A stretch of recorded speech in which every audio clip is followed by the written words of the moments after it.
Hi, welcome to another episode of Your Digital Marketing Journey. And this series is Unboxing Entrepreneurship, where I'm talking to entrepreneurs about specific areas about their journey.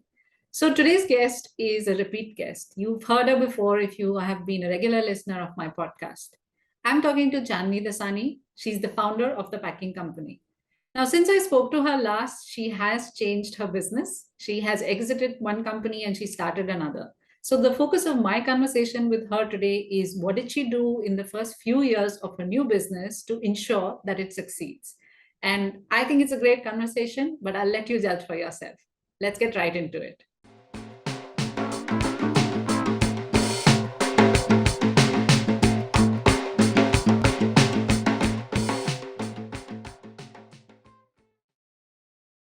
Hi, Chandni. Welcome to Unboxing Entrepreneurship.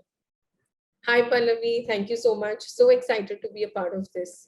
So regular listeners would know that this is the second time that I am interviewing you. And of course, there have been a lot of changes since I interviewed you almost 2 years ago. So maybe let's talk about what have you been up to these last 2 years? Yes, my business changed. I think last time when we spoke about my decor and gifting business, which we shut during COVID in 2020. And I think post that I took some time off and again ventured into a new business, which is in the space of packaging.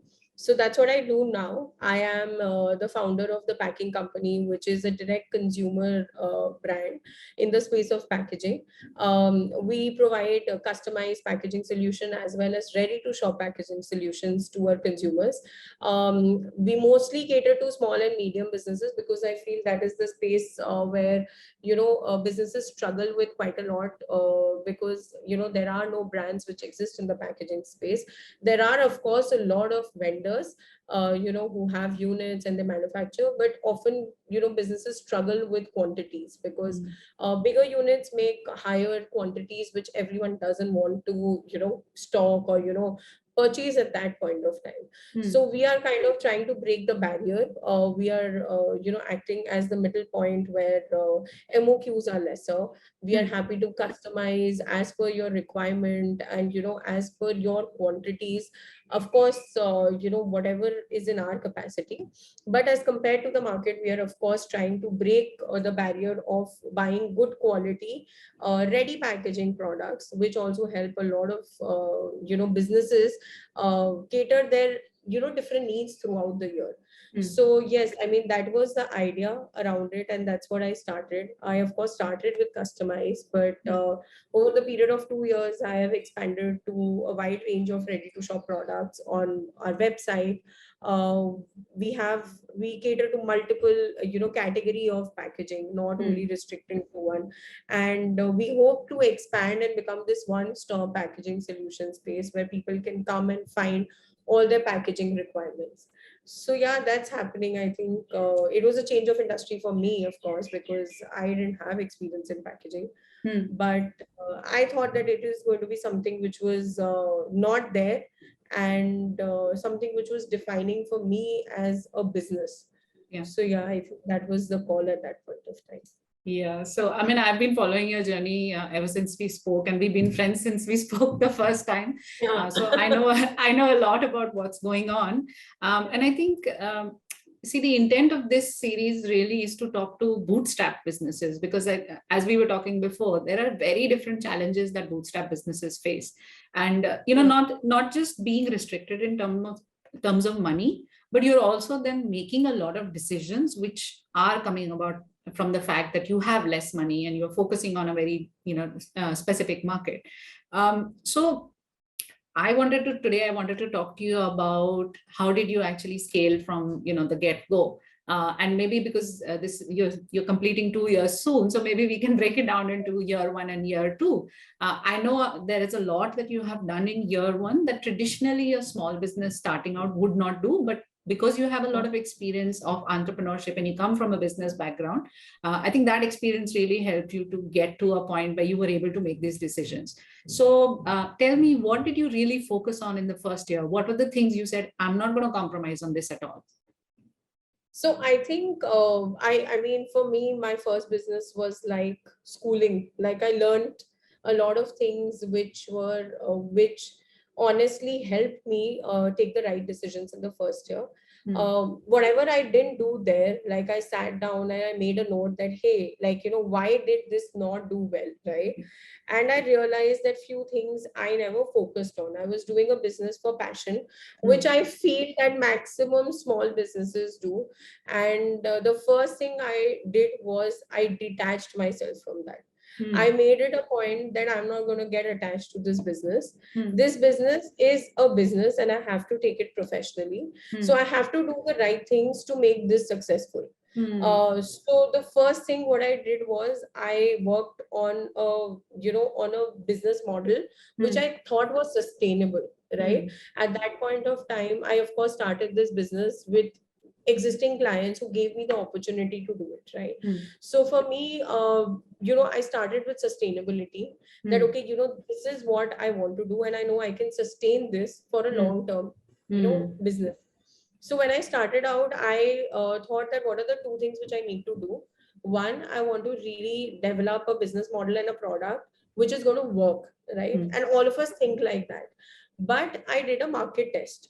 I actually did my first sample of inventory and I posted it out. And it was just one product. It was just one product which I did. And I wanted to see whether it's working or not, whether I have clients who would buy that or not, right?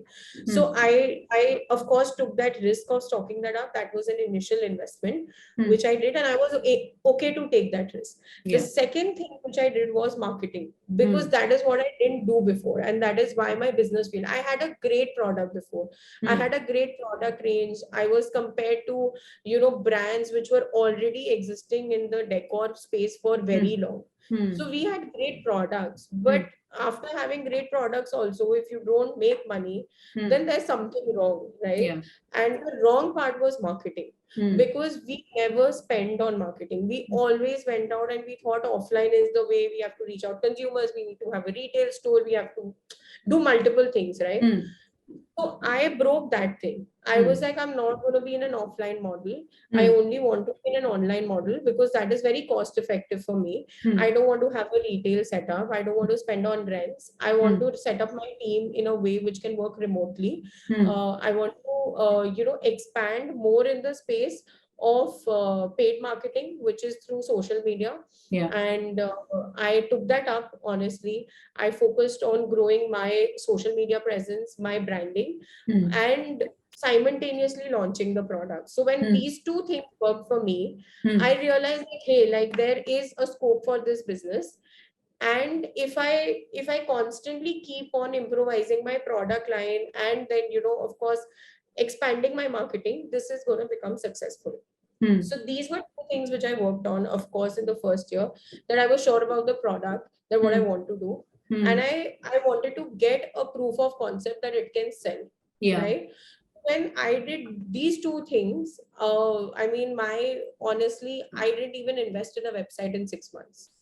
My first investment in website went after I was already selling. So I was selling through Instagram, I was selling through Facebook. So for me, I did not take the risk of any investment till the time I was not sure that this can scale. So I checked the scalability, and that's when I invested in my website. So everything came secondary. The first thing came was that product and market. So if it was a product market fit, then I would scale, or else I wouldn't. So what I did in the first year. Yeah. And you being a product business, I think for you, the investment is obviously much larger, because to get a proof of concept, as you said, you had a risk where you had to invest and create something and then, figure out whether it's going to sell. For a service business, it is relatively easier because essentially you are giving your time. So you don't have that initial investment. And maybe that's the reason why a lot of service business don't do the proof of concept, because they have, since they haven't invested any money, for them it's very it's not a requirement to figure out how do I get money back for this. So they kind of start putting in more time in creating courses, creating workshops, or whatever it is that they are selling, and then kind of get to the point where say, okay, am I actually getting enough enough revenue for the time that I'm investing? So It is important to do that market research. As I said, I don't think a lot of service business do that. I think the thing that you did well was to really have a business model, a clear business model. And did that business model also help you to say, figure out your pricing, figure out who your target market was, target audience was, and what is it that you wanted to sell to each one of them? Was your business model that detailed? So when I started, I knew the problem. I knew this is the problem. I knew a lot of people were facing that problem because of my existing business. We used to get a lot of clients asking for packaging, right? So for me, of course, it was a trigger. I can't say it was a proof of concept because till the time you don't do it, you don't know it. But it was a trigger that some kind of problem exists. I personally went through that problem because I also used to, of course, interact with a lot of people for packaging because I was in the gifting business, right? Yeah. So as a business, we also struggled with finding the right vendor which could execute the thing, the kind of packaging we wanted at the quantities we wanted, right? Yeah. And for us, of course, that was a slightly difficult thing because 5 years or 6 years back, there were not a lot of Instagram, brands. I can say like, how like, social media brands, if I might say today, because, we were in a more of a retail setup. Yeah. So I knew that problem existed. I actually did a, research on that thing online, that how many brands across the world do something like this. Like, am I the only one who's thinking like that? And if I'm thinking, and if this is a value proposition, then why aren't other people who are doing it? There are a lot of people who are doing packaging. So wo kyun nahi kar rahe, right? And then I realized that, okay, there are a couple of brands across the world. There are a couple of brands in the US, there are a couple of brands in the UK, like who are doing this kind of business. Of course, lesser ones, but वो country specifically कुछ businesses है, right? India में ही जब मैंने start किया, उसके साथ साथ आज 2 साल में मैंने काफी बिजनेसेस को देखा है who have got in the similar space, right? So of course it was something. When I started, there were very less, but of course now, because I'm in that space, I saw a lot of brands coming in, and there were a couple of brands who were doing it in the industrial space, because industrial packaging requirements high hoti hai, so they do it. And I wanted to take up the creative side because that was something which was exciting to me. So I do industrial, I do creative side of packaging, which works mostly with brands, right? Yes.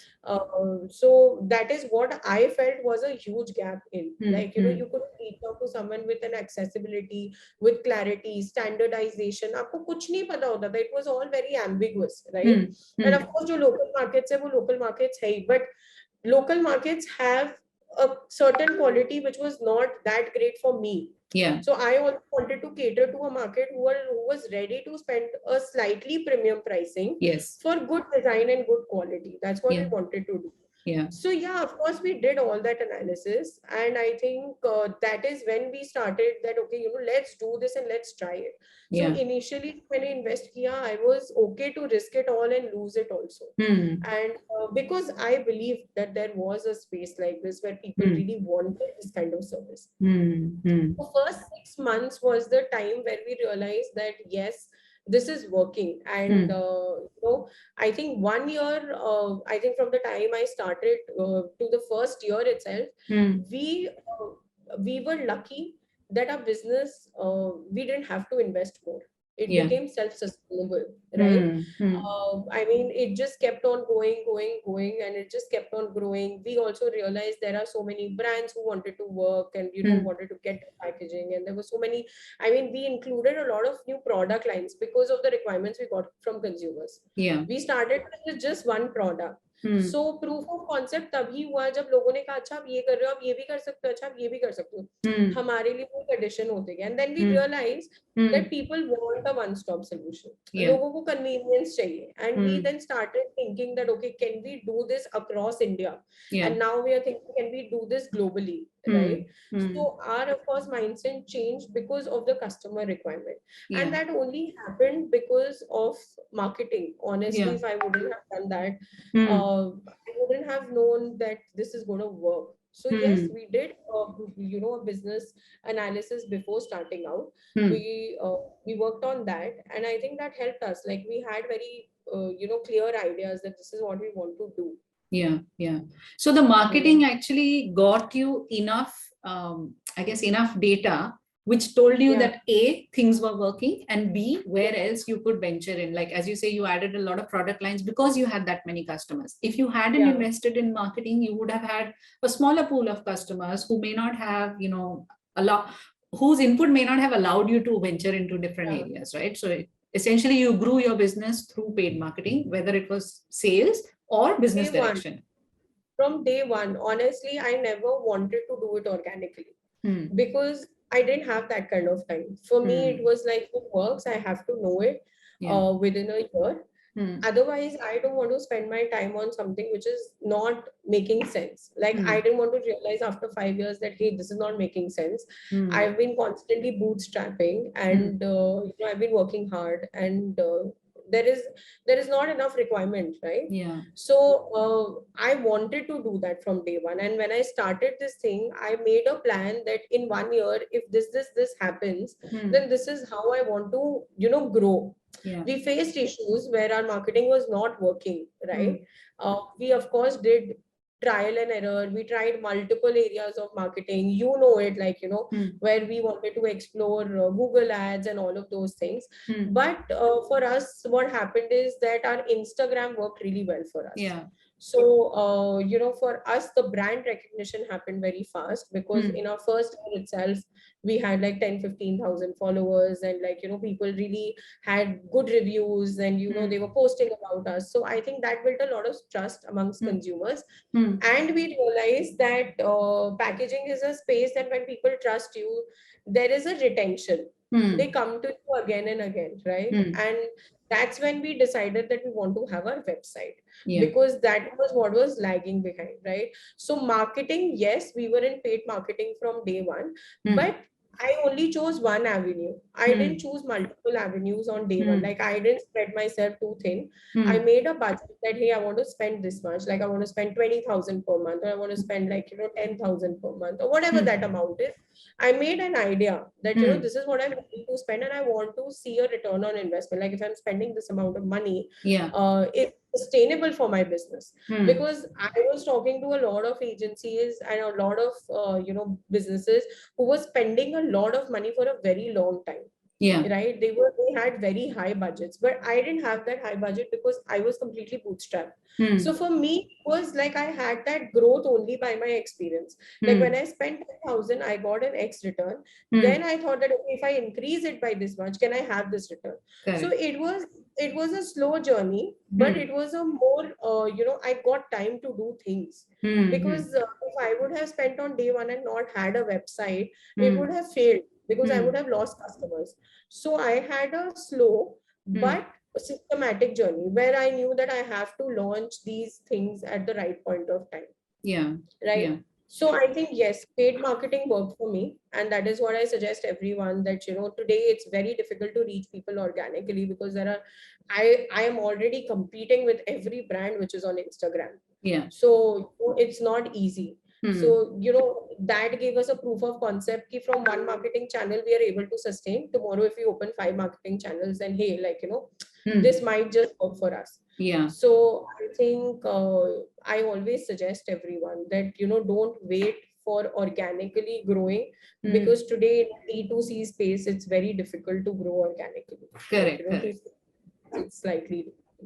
And it is very hard to stay motivated, because organic growth, definitely better quality, but it is much slower. And if you have the bandwidth to wait for 4-5 years and the money to wait for 4-5 years, then it's great. Then it's great. But like, for me, for a person like me, I would say, because after my first business, I gave 4.5 years, and we were just growing organically. And honestly, when I exited that, I had a very, I was just questioning myself that, hey, what happened? We had like amazing customers, we had rave reviews, and like, people were buying, but your pool of customers in organic is very small. Like, it takes a lot of time to reach those people. Like, one-on-one communication it's very difficult, because as a small business, you have a small team. You don't have a very large team, right? When I started the business, I just had 2 people. Like, they were also 2 interns. So it's literally me who was like, handling everything. and it just becomes so difficult to handle so many clients offline, and like have that organic reach and constantly aapko push karna. It was not my cup of tea, honestly. I mean, I didn't have the patience, I can Yeah. say that. Like I Yeah. wanted to slightly push my business faster. So that's why I more I think a business call at that point of time, that I need to invest and I want to see whether this works or not. So that Yeah. was my. I totally identify with that. My first business was also looking at it for Yeah. 4 or 5 years and just pumping in money, getting Yeah. the proof of concept in the sense that, yes, I know people are buying it, but not Yeah. turning profitable at all. And Yeah. it was a very emotional venture for me as well. So when I shut it down, I was also asking myself this question, why did I not look at it in the second year and say, where is Lens. my revenue? I didn't think Yeah. about it. Second Yeah. business, even though I have an emotional attachment to it, I feel the pain that my clients feel because I've gone through it Yeah. myself. I don't have that urge to say, this is not a charity I'm running. Essentially, it's a business. I'm helping others. So there needs to be some compensation for that. So perhaps that objectivity also comes because you've gone through one business and you know the things, the qualities that are important to keep the business running. And will eventually get you, to where you want to be. So in the second year, what is it that you are now focusing on? What are the things that you feel are more important than they were in the first year? So I think the second year for us also, like the first thing we wanted to see was that whether we can sustain at the same pace. Because sometimes what happens is a business does really well in the first year because it's a great product. Second year, you do get a lot of competitors, right? So you also feel that, hey, you are in the market, but are you able to sustain in the same market with 10 other people, right? And we all know that during COVID, online was a boom. Everyone was entering into it. It was just so easy to launch yourself on social media platforms, and it was the same for everyone. So I know a lot of people who got into it, and the second year for me was, of course, exploring that. Like just a trial and error. New products work for us or they don't work for us. Probably expanding in different regions help us or they don't help us. We wanted to explore international, and that's what we are trying to do. So that's working for us. We've been able to do 2 orders which is across US. So that is something which we are exploring. Few things which I wanted to change in the second year was developing a team. Because I think the first year we are slightly scared. We don't want to take that much risk.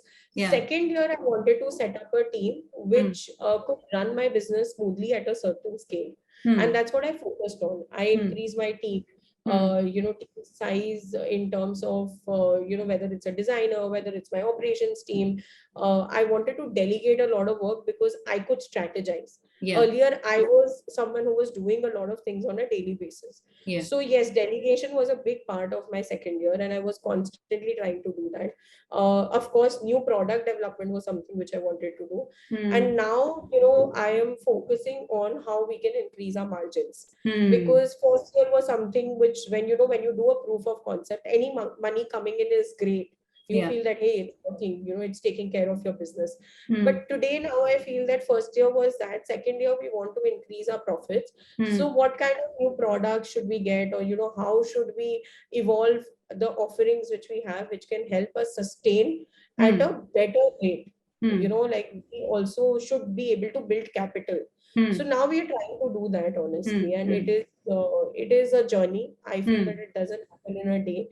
So yes, I mean, we are also growing simultaneously. In sales, we of course want to do more sales than last year. But yes, we want to focus on profitability. Like we want to increase our percentage of profit compared to last year. We are a profitable business, but yes, to grow, that is the goal right now. That is what we're focusing on. Yes. The second year has to be about what you have learned from the first year and what are the things that you can change. As you say, at the start of a business, any money coming in is great. And you don't question whether it's value enough, whether you are being paid the worth, of what you're delivering. Whereas in the second year, you were never paid well in a business. I think initially first few years, I'm I don't think I want to know people who are getting paid. So I don't know a lot of people who are getting paid Yes, perhaps bootstrap people find that challenging, definitely. But also, the product, whether, see, now you understand the difference that your product makes to someone's life. Because they were earlier dealing with someone, where non-customized box, very run of the mill, which doesn't align with their brand. Now what you're doing is you're adding to the brand value. Tomorrow, if a brand that you're working with, when they look at the packaging, it there is a difference, right? When we look at Apple packaging, for instance, there is a reason why we pay that premium, because the packaging itself is so thoughtfully done, and there's so much there's so much input of that into why you buy an iPhone. So I believe that there is a lot of value that you're adding, and perhaps the road to profitability is also to figure out which areas, which types of businesses you can add that value and hence increase your margins, or which are the areas which are very, very functional for you. Yes, I think it's, of course, again, I feel like it's a trial and error, because in a business like ours, there is so much to do.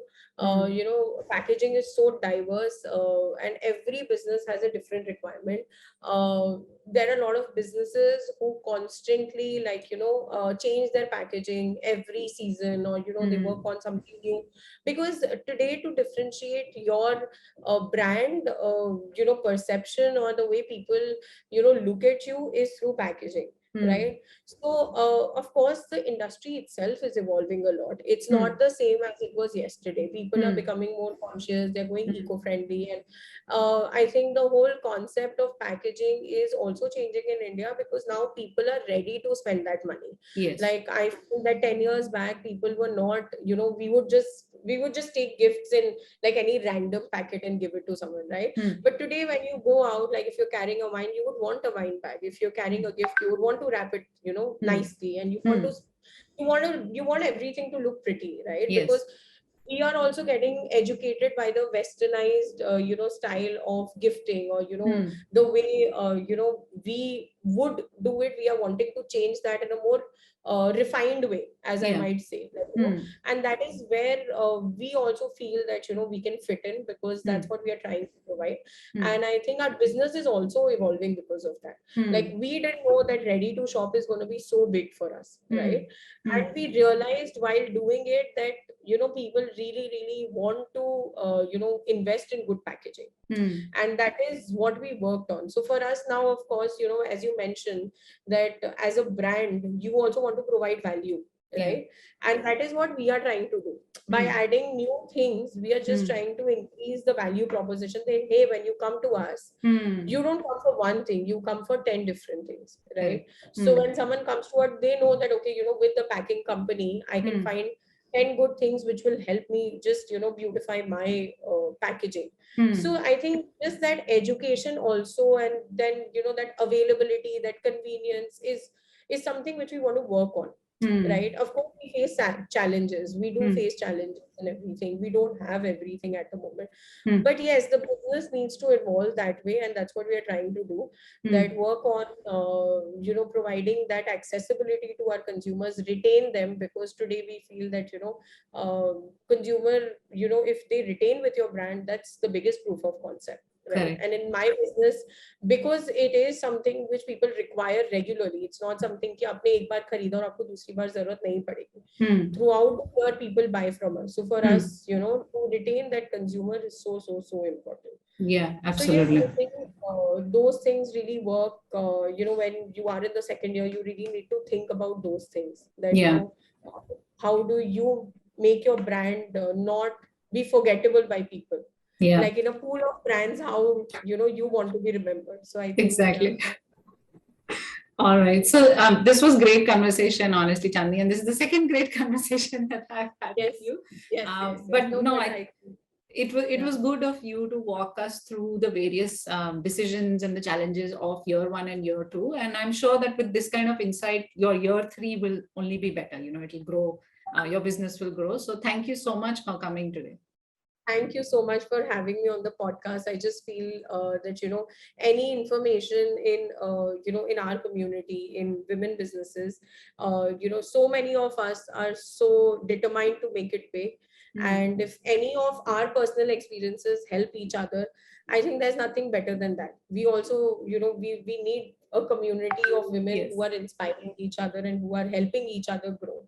So I Yes. think what you're doing is great, because no one talks about bootstrap businesses, no one talks about failures, and no one talks about the struggles we face on a daily basis. So Right. I hope that this, gives perspective to someone to look at the business in a different way. Thank you so much. Thank you. Thank you.